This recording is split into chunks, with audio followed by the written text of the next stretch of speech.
Good evening, ladies and gentlemen. This is Butch Shorak for Options University. It's Monday, January 16th, 2012.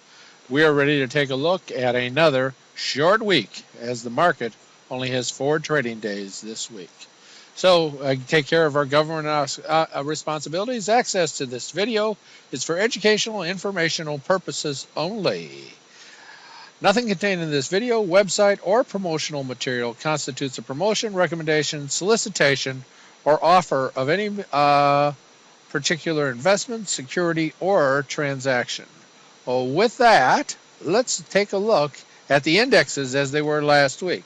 As we look at the indexes, we see that we look down this right over here, percentage change, and notice what we see. We see everything for the week is up. Dow up 0.5%. The NASDAQ up 1.4%. S&P up 0.9%. Russell 2000 1.9%.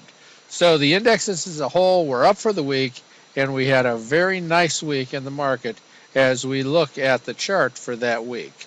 Okay, so what we'll do is we'll take a look here, and what we see, we're going to look at last week's trading week, and we see that what we have here is we have a week that was started out with Monday. Monday was inside of that range that we had been trading with. And then suddenly, Tuesday, we had a breakout. We broke out into a new trading range with this area, hopefully acting as support if we continue in our bullish manner. We had a very good week as we were getting higher lows. And then Friday, with the inference that we were looking at some problems from the S&P as far as downgrading European countries, we saw that we had a big sell-off. Now it's interesting that as we looked at that sell-off, look at what happened. The market opened at the high of the day up here, okay, and then what happened is the market sold off, all right, and we ended up with a lower low, but as the market closed, we see that we ended up getting back much of that loss that we have, giving us a nice gain there for the entire week. Is there anything else out there that could bother us? Are we having any problems within the world that can cause us problems with the market, as we seem to be having, you know, this stair-step effect? Look at what we have here. I mean, the market's heading up, and then it goes sideways, it heads up, then it goes sideways, and we're just stair-stepping our way on up. Air's getting a little thin up here, up around this 1300 area, but to this point, we're still heading up. Things that can change this, things that can cause reversals, are downgrade for Europe. That took place after the market closed Friday afternoon. What effect will that have in the market? As we look at the futures tonight at about 11 o'clock, we see that those futures are up. Just basically they're flat. So far it hasn't seemed to have much effect on the market. Market was closed today in the U.S., but in Europe, they were up a little bit when it was all said and done. Other problems sitting out there, the European debt and the way that's going to be handled by the European banks. Do we have U.S. debt to be concerned about as we go into the future? High unemployment. What kind of effect will that have on the market as we go forward? Middle East. Who knows when that keg might decide to blow? And, of course, in the United States and all over the world, we're having these housing foreclosures, which are taking place from the mortgage debacle that we had that took place during the last 10 years, where if you could breathe, you could get a mortgage. Didn't make much sense, and, of course, it finally blew up, too. All right, let's take a closer look at the VIX. And when we look at the VIX, we see that we are still sitting right down around this 20, 21 point area. So we aren't below that 20 area, but we are sitting there, and a lot of the volatility is going up at the market. Look at where we are earlier in the summer. We're up in that trading range right up there. These were highly volatile times and a lot of indecision, but we've been working our way down as the market has been having less volatility in it as we've been going through. All right, with that, let's take a look at our next side. Whoa, earnings. We could expect that earnings are probably going to dominate some of the news as far as our local news in the United States. We've entered earnings season. It started last week with Alcoa, which disappointed. J.P. Morgan was the first of the financials to come out. That wasn't very exciting either, as they disappointed. And this week will be dominated by the financials. with the financials, we expect to have the highest growth rate for the quarter of all the different groups that are out there. And as we look at this week, we're going to be looking at Citigroup, Wells Fargo, Goldman Sachs, U.S. Bank, Bank of America, American Express, Fifth Third Banks, and STI. So we'll see that we have a good number of banks that are going to be creating and putting out their earnings for the week. We've got tech bellwethers that are going to be putting out news as the week goes on. We've got Intel, Microsoft, Google, GE, which will help tell us, what we can expect. We've got more than 40 S&P companies that report this week. Key thing to watch. Will they again be talking about lower guidance? That's what happened last quarter as we were looking forward to the fourth quarter. In the third quarter when they made their announcements, actually, they made them in the fourth quarter for third quarter results.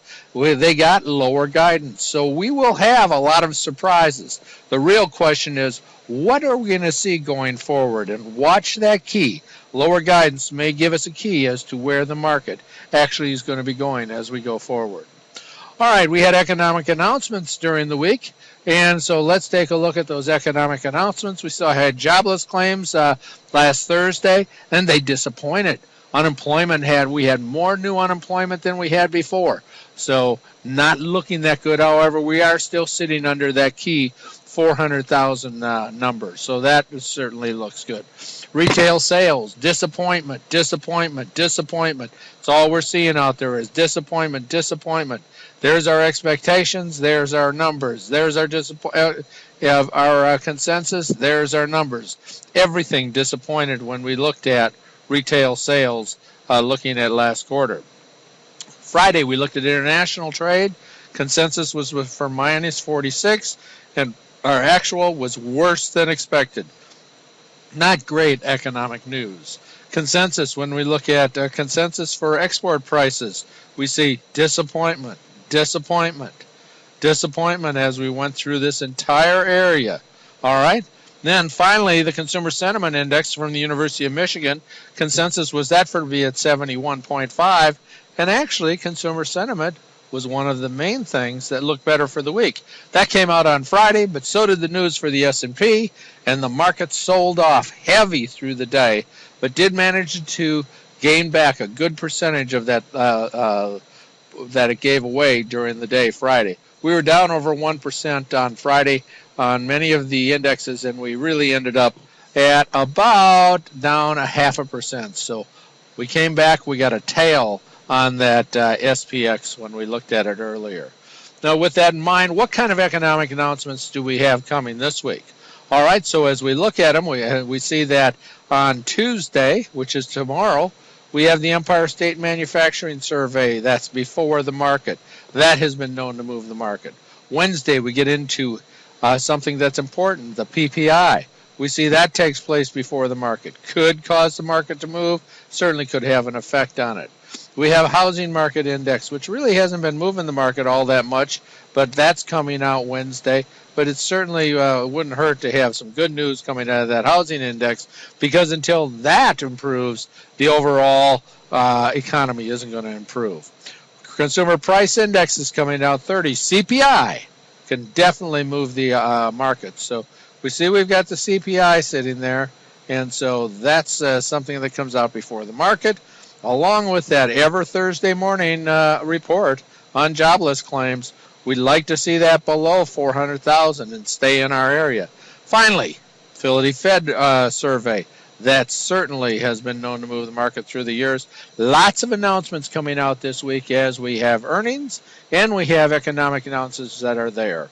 On Friday, we have at 10 o'clock, we have existing home sales, which really has not affected the market all that much as time has gone on.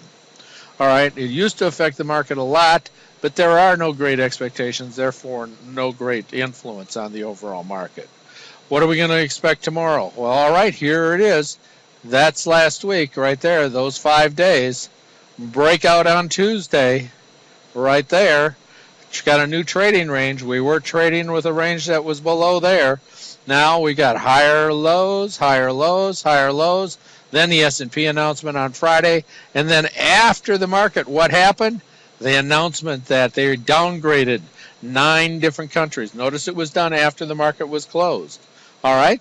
So with that in mind, what kind of an effect do we have? Well, we got a hint of it from Europe on Monday when the market was open in Europe, and we saw that they didn't move all that much. They actually finished up a little bit for the day on Monday in Europe. Also, this week we have another interesting phenomena. That's option expiration week, which always provides for some volatile trading. Many times on the first couple days, as we see the institutional investors moving from 1 month to the next month, rolling over their positions, we do see a little sell-off at the beginning of the week. So we've got some potential vulnerabilities as we look at the market opening on Tuesday morning. All right, so it's going to be an interesting week. Things are going to move along, and it's our job to trade what we see, not what we think. But that's the week that was, and looking forward to the week that's coming. With that, we've got stocks to watch, and we're going to look at some charts. And those of you that have a gold membership are going to be able to watch us look at some of the charts as we talk about Apple, McDonald's. We've been looking at these for a while. Nike, W.W. Granger, and we added one last week, ISRG, to our list. And these are bullish positions that we've been looking at, and we'll see how they fared last week, what expectations are for the coming week. So those of you that have gold membership, hang on. I'll be right with you in a minute. For those of you that don't, you've got a website that you can contact if you would like to be part of the gold group.